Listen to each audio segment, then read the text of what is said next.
Halo, selamat sore Sobat Aksi Nyata. Selamat datang di podcast Aksi Nyata dari Kamu untuk Indonesia. Balik lagi barengan sama aku, Laras Tahira. Kamu bisa nontonin podcast ini di beberapa platform ya, jangan sampai lupa. Jadi selain mungkin sekarang kamu lagi nontonnya di live Instagram, kamu juga bisa tuh nontonnya di Twitter, di YouTube, di Facebook. Semuanya sama ya, website juga sama di @partaiperindo. Terus kamu juga bisa nontonin di inews.id, terus juga bisa di Okezone, udah gitu bisa di banyak deh, pokoknya kamu tinggal pilih aja mau nonton di mana ya. Dan untuk sore hari ini, atau mungkin kamu nontonnya pagi, siang, malam, bebas, kita akan membahas tema mengenai meningkatkan potensi ekonomi kebaya sebagai pelestarian budaya. Dan kita akan membahas tema tersebut bersama bintang tamu spesial kita. Beliau ini adalah Ketua Timnas Berkebaya Nasional. Sudah ada Ibu Lana T. Kuncoro. Selamat sore Ibu Lana, kita ketemu lagi. Iya. Apa kabar Mbak Laras? Alhamdulillah aku baik. Ibu Lana masih tetap cantik sekali menggunakan ya. kebaya ya. Terima kasih. Ini mungkin Gen Z ataupun millennials ada yang bertanya-tanya, kok disebutnya Timnas? Iya, bukan tim Timnas nasional. bola, ya. Iya, makanya. Mungkin nanti deh kita bahas ya, ngobrol-ngobrol santai dulu deh sama Ibu Lana ya. Sip. Ini tadi aku ngobrol sama Ibu Lana sebelum hadir ke sini, katanya beliau nih udah kemana-mana, udah mobile banget. Lagi Iya, sibuk betul. banget ya Ibu Lana ya? Iya, betul. Apalagi setelah adanya ketetapan, adanya Kepres Iya. daripada untuk Hari Kebaya Nasional sendiri. Jadi sudah tambah banyak lagi nih kegiatan-kegiatan yang harus dipersiapkan. Begitu. Betul. Ini sudah ada Kepresnya ya, nomor 19 tahun 2023 Sobat Aksi Nyata. 24 Juli sebagai peringatan Hari Kebaya Nasional atau HKN. Gimana tanggapannya nih Bu Lana? Ya, tentunya kami sangat mengapresiasi kepada pemerintah, khususnya kepada Presiden Jokowi, di mana pada tanggal 4 Agustus yang lalu sudah keluar Kepres atau Keputusan Presiden nomor 19 tahun 2023 yang diberikan kepada kami semua, kepada kita semua, yaitu Hari Kebaya Nasional. Yeah. Jadi pengakuan dari negara, sudah ada Hari Kebaya Nasional, dan itu sudah menjadi kebanggaan buat kita, begitu ya. Bagaimana kita nanti ke depan harus terus melestarikan kebaya, baik untuk generasi kita maupun generasi muda yang tadi disebut Gen Z, gitu ya. Kemudian juga untuk bisa digaungkan ke seluruh dunia, tentunya seperti itu. Sebenarnya kan kalau kita ngomongin soal kebaya sendiri ya, kebaya tuh nggak pernah lepas dari kehidupan kita, apalagi anak-anak sekolah. Kan kita juga memperingati yang namanya Hari Kartini, ya kan? Betul. Hari Kartini nih biasanya anak-anak cewek pada sibuk nyari-nyari kebaya dari SD sampai bahkan perkuliahan juga banyak yang masih memperingati Hari Kartini tersebut dan mengadakan event lah, let's say seperti itu. Jadi sekarang ada 2 kali ya Bu Lana ya, ada Hari Kartini sama Hari Kebaya Nasional untuk menggunakan kebaya. Ya, sebenarnya Hari Kebaya itu memang khusus untuk Hari Kebaya. Kalau waktu-waktu lalu kan karena memang Kartini, jadi kita tuh ada Hari Kartini itu setiap kali ada kegiatan, ya kan, atau ulang tahun atau ya Hari Kartini lah ya, itu kita menggunakan kebaya ya dari kecil ya, kita seperti itu.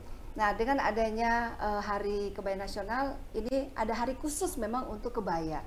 Kalau Hari Kartini memang kita juga kebaya tuh ada akhirnya ada kebaya Kartini, ya, kemudian kebaya Kutu Baru seperti yang saya pakai sekarang, kebaya encim. kemudian kebaya encim yang ada banyak bordir cantik-cantik begitu, ada juga kebaya noni, ya, kebaya putih yang ada bordir-bordir juga. Jadi sekarang ini sudah ada Hari Kebaya khusus untuk kebayanya itu sendiri, gitu. Ada hari khusus untuk kebaya. Rootsnya kebaya lah gitu ya. Iya, betul. Iya. Emang makin cantik juga ya, makin sini tuh perkembangan fashion kebaya tuh makin luar biasa. Bahkan nggak, kalau kita datang ke kondangan nih, ke weddingan gitu ya, nggak cuma pengantinnya doang, tapi yang datangnya juga pengen pakai kebaya. Sekarang saya sangat bangga ya, dimana setiap kegiatan sekarang sudah banyak sekali yang menggunakan berpakaian kebaya. Ya tadi baik itu ada juga sudah mulai di kampus, karena kalau kita bicara itu kan topnya, atasnya, gitu ya. Nah, kemudian juga bisa juga dipadankan dengan berbagai macam gitu. Ada juga pakai, kemarin tuh kami ada kegiatan juga itu pemilihan putri kebaya untuk anak-anak muda juga, begitu. Jadi lucu-lucu.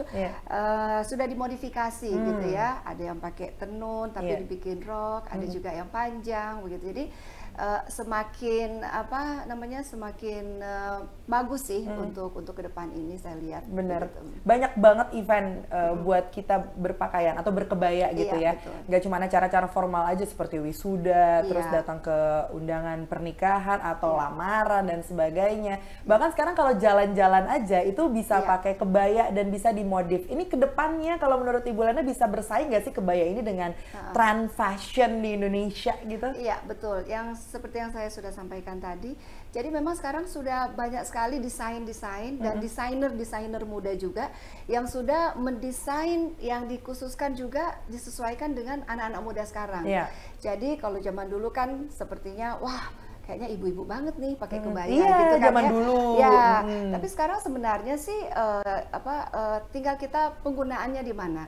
Kalau umpamanya kita ke pesta, acara yang formal gitu, ya tentunya kita pakem lah ya gitu ya, pakai baju kebayanya. Tapi bisa juga yang tadi didesain juga dengan berbagai modif gitu ya, supaya kekinian gitu, supaya juga anak-anak muda bisa juga menggunakan dengan sehari-hari. Ada juga saya lihat sudah mulai di kampus pakai jeans juga, kemudian juga ada yang tadi saya bilang udah pakai rok dan macam-macam. Desainnya sekarang sudah cantik-cantik dan lucu-lucu. Benar, gitu. Setuju.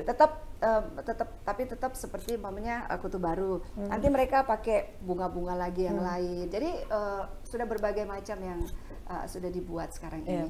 Nah ini berbicara tentang modifikasi ya. Tadi Bu Lana sempat mention soal modifikasi juga. Banyak soalnya yang sekarang tuh udah bisa mix and match istilahnya mix and match kebaya. Jadi kalau boleh cerita sedikit dulu, Laras tuh ikutan Abang None Kepulauan Seribu.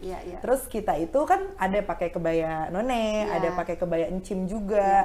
Dan karena kita ngerasa kita adalah anak muda, jadi memang pada saat itu pun akhirnya si kebaya Encim itu kita pakai dengan setelan pakai celana jeans, atasannya kebaya Encim, terus rambutnya juga nggak disanggul. Karena kalau kebaya None, balik lagi seperti memakai kebaya pada dasarnya ada pakemnya gitu ya. Jadi sanggulnya harus seperti apa, kemudian peniti di sini tuh harus lurus segala macam tuh ada pakemnya lah gitu ya. Dan di luaran sana juga akhirnya banyak tuh yang mix and match, entah itu mungkin tadi pakai jeans, pakai rok biasa, nggak harus pakai yang kain banget gitu karena nggak ribet, jadi ngikutin fashion anak muda lah.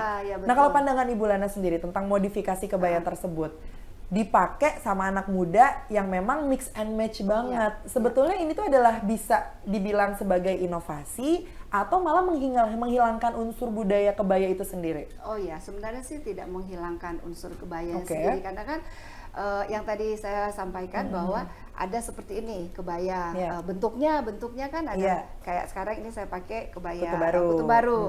Nah nanti tinggal ditambah lagi seperti apa, tapi tetap aja patternnya seperti itu. Umpamanya kan ada kebaya Kartini, nanti bisa juga. Jadi sebenarnya sih nggak apa-apa, malah kita pendekatannya ke anak muda itu dengan kekinian yang saya bilang tadi ya. Kalau kita langsung masuk ke anak muda dengan cara dan style yang pakem sekali, nanti takutnya kan pada bingung, waduh nanti saya harus pakai ribet gitu ya, padahal sebenarnya jalannya aja susah gitu. Susah gitu ya, padahal sih ya bisa ini aja gitu ya, relax aja dengan pakaian-pakaian yang bermacam-macam model gitu dari kebayanya sendiri. Jadi ngikutin event aja juga gitu kan? Penempatannya aja gitu, disesuaikan dengan acara dan tempat begitu. Malah aku tuh pengen banget koleksi kebaya, apalagi kalau ke weddingan gitu ya, kan banyak tuh undangan-undangan temen nikah, pengen di mix and match aja gitu. Jadi koleksi kebaya itu nggak harus yang selalu yang pakem gitu, ada aja bisa kita mix and match kayak gitu kan. Betul. Bagus kok. Jadi sekarang juga kebaya goes to sekolah gitu kan ya, kebaya go to school, ada go to kampus dan lain-lain. Jadi itu dalam rangka kita mensosialisasikan kebaya. Itu harus diingat kembali begitu untuk bahwa ini loh kebaya kita tuh seperti ini gitu ya. Jadi nggak ribet, itu aja. Bener. Ya semoga sih dengan adanya Hari Kebaya Nasional ini kedepannya guru-gurunya tuh bisa berkebaya ketika Hari Kebaya Nasional kali ya. Betul. Memberikan contoh juga itu ya. Untuk murid-muridnya, nggak cuma di sekolah sih, di perkuliahan juga. Iya betul. Atau mungkin kantor-kantor di Jakarta dan sekitarnya bisa digunakan itu kebaya ya. Jadi memang sekarang ini sudah ada dari beberapa kementerian yang memang sudah berpakaian kebaya di hari tertentu, begitu ya. Kita juga sempat membuat campaign Selasa berkebaya. Jadi setiap Selasa itu berkebaya gitu kan. Tapi bisa juga oleh kementerian atau kantor swasta itu juga bisa disesuaikan dengan mereka lah gitu ya, harinya gitu kan. Mungkin ada juga sudah ada hari-hari tertentu memakai baju tertentu. Nah mungkin di dalam hari seminggu itu 5 hari kerja itu bisa dimasukkan berkebaya begitu. Betul. Tentunya kita juga sangat senang ya. Iya pasti dong. Jumat udah batik kan? Iya betul. Jumat Selasa batik, berkebaya. Jadi biar Indonesia banget gitu. Iya betul. Biar semakin kental tradisi culture dari Indonesia itu sendiri gitu kan. Karena kan udah banyak juga ya kalau kita ngomongin kebaya. Salah satu musisi dari Indonesia juga udah pakai kebaya tuh di video klipnya Agnes Mo ya. Agnes Mo pakai kebaya untuk memperkenalkan si kebaya ini ke luar negeri sana gitu. Nah kita nih yang memang sehari-harinya mungkin nggak terlihat sama kamera sendiri ya seenggaknya bisa menjadi influence untuk lingkungannya sendiri dulu gitu ya Bu Lena ya. Jadi emang kalau ngomongin soal Indonesia sendiri nih banyak sekali ya, nggak itu cuman pemandangan alamnya yang luar biasa, culture-nya juga benar-benar apa ya bisa kita bilang tuh tebel banget gitu kita punya di sini. Tradisinya dan masih banyak yang lainnya lah budaya-budaya di Indonesia yang bisa kamu nikmatin gitu. Tapi kalau menurut Bu Lena sendiri caranya untuk bisa ini khususnya kebaya, kita ngomongin kebaya culture Indonesia ini tetap menjadi tren fashion culture di dunia gitu. Apa sih yang harus dilakukan apalagi untuk teman-teman milenial dan juga Gen Z ya? Satu ya tentunya tetap mensosialisasikan. Mensosialisasikan artinya kita sendiri memakai gitu ya. Jadi kayak catwalk berjalan lah gitu ya. Jadi kita kemana kita berpakaian kebaya begitu. Nah untuk anak-anak muda juga. Jadi kan kalau saya pikir ya kalau Mami memang bisa sekarang tuh sudah ada sekolah juga untuk membuat desain-desain kebaya begitu karena itu juga sangat penting. Nah anak-anak muda juga diharapkan untuk terus melestarikan budaya itu untuk saling mengingatkan ya untuk anak-anak perempuan khususnya yuk kita janjian gitu ya memakai ini. Dan untuk kebaya di global itu memang kita sudah masukkan di dalam agenda. Jadi begitu kita merencanakan untuk pengajuan Hari Kebaya Nasional, kita juga sudah mempunyai agenda, gitu ya, agenda untuk 6 bulan ke depan, 1 tahun ke depan, karena begitu kita menerima Kepres Hari Kebaya Nasional itu tidak berhenti di situ saja. Tapi tentunya kita harus terus melestarikannya sampai ke anak cucu kita. Nah, dengan cara untuk 1 tahun ini, untuk 24 Juli itu kita persiapan karena kami sekarang sedang konsolidasi internal untuk membuat dan mapping lah gitu ya untuk kebayanya itu sendiri apa sih agendanya ke depan. Dan dengan adanya Kepres ini adalah sebenarnya langkah awal kita untuk bergerak ke depan. Dan juga untuk salah satunya juga selain di Indonesia sendiri tentunya kita harus mengkampanyekan itu juga ya, istilahnya itu ke luar negeri gitu. Jadi umpamanya kalau di India kan ada pakaian sari ya. Jadi orang kalau umpamanya kita ke luar negeri lihat kita juga pakai baju, ini Indonesia gitu. Nah hal-hal yang seperti itu yang simple tapi itu bisa mencerminkan keberadaan baju nasional kita ini, itu juga bisa kita sendiri yang saya bilang menggunakannya itu sehari-hari, atau kalau nggak kita keluar negeri ada juga kan, kita kan seneng nih kalau ibu-ibu bawalah kebaya, foto-foto di sana ya kan. Nah jadi bisa, dan salut juga untuk teman-teman yang di luar negeri, ibu-ibu di mana mereka sendiri sudah banyak sekali mengadakan parade kebaya di luar negeri. Nah, tahun lalu kita memang sangat-sangat sering mengadakan kegiatan parade kebaya Nusantara. Jadi dengan keliling-keliling Indonesia, saya lihat bagaimana semangatnya ibu-ibu untuk terus melestarikan kebaya, dan diharapkan juga di setiap daerah mereka juga mau supaya generasi penerusnya juga akan tetap terus melestarikan dan supaya itu tetap turun temurun. Pasti, iya. Jadi memang jangan mentok di tanggal 24 Juli aja betul. ya, And tapi that's it, gitu iya ya. that's it, jangan gitu loh. Karena benar kalau tadi Bulana bahas soal kain sari dari India, itu udah jadi karakter India banget, dan kita pengen kebaya ini bisa menjadi karakter dari Indonesia gitu ya. Jadi once orang lihat perempuan pakai kebaya, oh she's Indonesian gitu loh, pengennya kayak gitu ya kan. Tapi bisa lah ya, dengan sosialisasi yang terus menerus, dan anak-anak yang paling penting sih millennials dan Gen Z yang paling aktif di social media, ya cobalah untuk menjadi seorang influencer untuk teman terdekat aja dulu, supaya mereka bisa terinspirasi dan akhirnya pengen juga pakai kebaya gitu ya. Jadi sekarang ini banyak sekali saya lihat dan sering hadir itu di fashion show, tapi memang untuk anak-anak muda kebaya gitu. Jadi memang sudah dimodifikasi sangat-sangat menarik, colorful, ada juga yang soft gitu. Jadi kalau bisa di Google kali ya, karena banyak sekali yang saya lihat, wah ini sangat-sangat membanggakan buat kita gitu. Dan ada satu lagi mungkin terkait dengan tema kita juga, bahwa saya selalu sampaikan di balik di belakang kebaya itu selalu ada nilai ekonomisnya, gitu ya, karena kita pakai kebaya, saya ini pakai kebaya, pasti kan ada padanannya seperti bros kan macam-macam ya. Kalau kayak kebaya encim ada bros yang tadi itu ada berapa, 3 tingkat gitu. Kemudian juga ada slop gitu ya, ada tas kalau mau pergi ke clutch gitu ya, clutch gitu. Nah jadi itu juga sangat-sangat membantu untuk pengrajin kita gitu ya, untuk meningkatkan perekonomian. Karena setiap kali saya ke daerah pasti saya selalu ke tempat pengrajin atau ke penjual toko-toko gitu. Saya selalu tanya kebaya, saya selalu cari kebaya. Selalu mereka bilang, Bu, sekarang kebaya naik loh penjualannya gitu ya. Oh, kebaya iya Bu, sekalian juga ibu-ibunya nyari aksesoris gitu. Dan memang harga juga terjangkau gitu. Jadi saya pikir, oh ya, saya ke Jogja juga begitu. Bu, banyak loh sekarang kenaikan untuk cari kebayanya itu sudah mulai terlihat gitu. Saya jadi ya usaha-usaha kita tentunya sudah mulai terlihat gitu. Walaupun sebenarnya sudah dari dulu, cuman dengan kita mengingatkan kembali, mensosialisasikan terus bahwa kebaya itu bisa dipakai sehari-hari gitu. Jadi sudah terlihat lah. Betul. Gitu. Artinya ini juga kontribusi kebaya terhadap perkembangan ekonomi nasional juga sangat berpengaruh berarti ya Bulana ya. Betul. Karena ini adalah melalui kebaya tuh banyak sekali peluang yang bisa didapat gitu.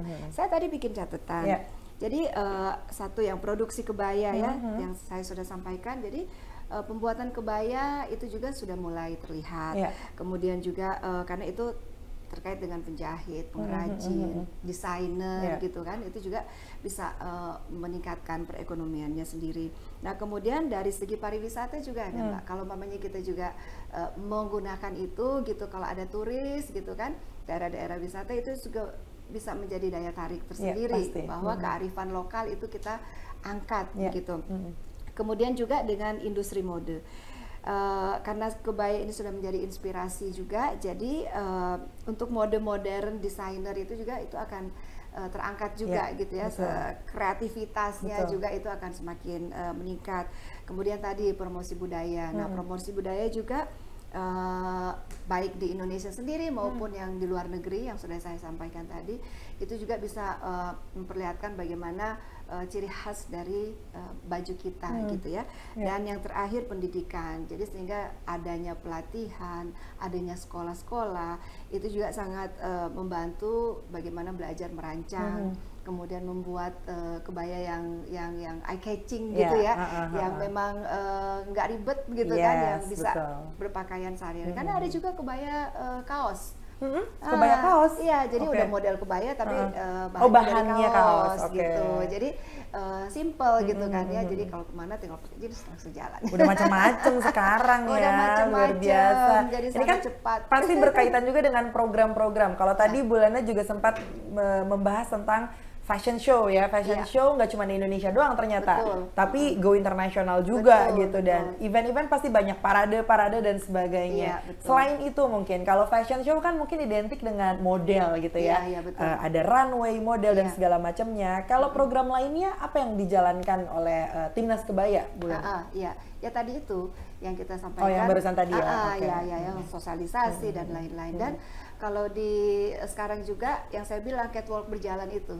Jadi nggak harus model, kita lihat modelnya jalan terus kita ini, tapi kita sendiri gitu kan. Bener. Nah, kita sendiri menjadi contoh. Jadi saya kebanyakan memang pakai kebaya. Jadi kemana-mana gitu. Oh iya, padahal sih sebenarnya nggak terlalu mahal ya, murah gitu ya. Bahan-bahannya tinggal bawa ke tukang jahit kalau sendiri aja. Sudah apa namanya murah gitu, ya terjangkau lah. Iya. Cari tukang jahit langganan aja lah ya. Itu dia. Kayak mamaku juga ada tukang jahit langganan, punya kain apa jahit di situ jadi bagus gitu ya kan. Nah, yang pasti sih kalau ngomongin soal kebaya sendiri emang ya nggak cuman mungkin bisa kita bilang generasi baby boomers yang paling lebih dekat dengan kebaya, tapi enggak kok, zaman sekarang tuh millennials Gen Z juga udah banyak kok yang pengen menyosialisasikan kebaya itu sendiri supaya bisa dipakai untuk daily wear ya kan. Nah, mungkin terakhir nih Bulana ya, mungkin boleh kasih tahu nih milenial sama Gen Z, karena penonton kita kebanyakan milenial dan Gen Z, untuk tetap mensosialisasikan berkebaya. Terus kita harus melestarikan jati diri kita juga gitu ya, bahwa kebaya itu nggak ribet ya. Kebaya itu sangat mudah dipakai, bisa kalau kita bicara kebaya itu atasannya aja gitu ya. Jadi untuk ke depan sesama teman-teman juga saling mengingatkan, yuk janjian kalau mau ngumpul, yuk kita pakai dress code-nya, dress code kebaya gitu ya. Ada yang colorful gitu ya, ada yang cuman warna putih-putih semua gitu. Kalau nggak earth tone gitu ya. Earth tone gitu. Jadi sebenarnya kebaya itu memang sangat simple ya, kayak blus biasa aja sebenarnya, begitu sih. Betul. Kalau yang ribet itu kebaya nikahan ya. Kalau buat daily wear masih bisa kita pakai ngapain aja gitu. Iya betul. Nah, ini juga berkaitan dengan Partai Perindo. Campaign Aksi Nyata dari Kamu untuk Indonesia relate dengan movement yang dijalankan oleh Partai Perindo ya, Sobat Aksi Nyata. Produktif, solutif, modern, bersih berintegritas, peduli dan juga turun tangan untuk Indonesia sejahtera. Buat kamu Sobat Aksi Nyata yang mau bergabung bersama Partai Perindo, kamu tinggal masuk aja ke websitenya di www.partaiperindo.com, dan jangan lupa juga untuk mendownload aplikasi Partai Perindo di App Store ataupun Play Store, atau bisa langsung scan barcode yang tersedia di layar ini ya. Sekali lagi terima kasih Bulana, semoga obrolan kita bisa memberikan banyak insight buat teman-teman milenial dan juga Gen Z, dan semakin banyak yang berkebaya pastinya ya. Jangan lupa juga untuk kamu terus mensosialisasikan berkebaya, perempuan ya, perempuan ya, yang cowok-cowok nggak usah ya kan. Dan tentunya cowok support aja, cowok beliin. Terima kasih juga untuk Partai Perindo yang selalu bergerak dengan aksi nyata. Semoga Partai Perindo semakin sukses dan juga maju terus untuk Indonesia sejahtera. Salam aksi nyata dari Kamu untuk Indonesia. Laras Tahira pamit dulu, kita ketemu di episode selanjutnya. Dah. Marilah seluruh rakyat Indonesia, arahkan pandanganmu ke depan. Raihlah mimpimu bagi nusa bangsa, satukan tekad untuk masa depan. Pantang menyerah, itulah pedomanmu. Entaskan kemiskinan cita-citamu, rintangan tak menggentarkan dirimu. Indonesia maju, sejahtera tujuanmu, nyalakan api semangat perjuangan. Dengungkan gema, nyatakan persatuan oleh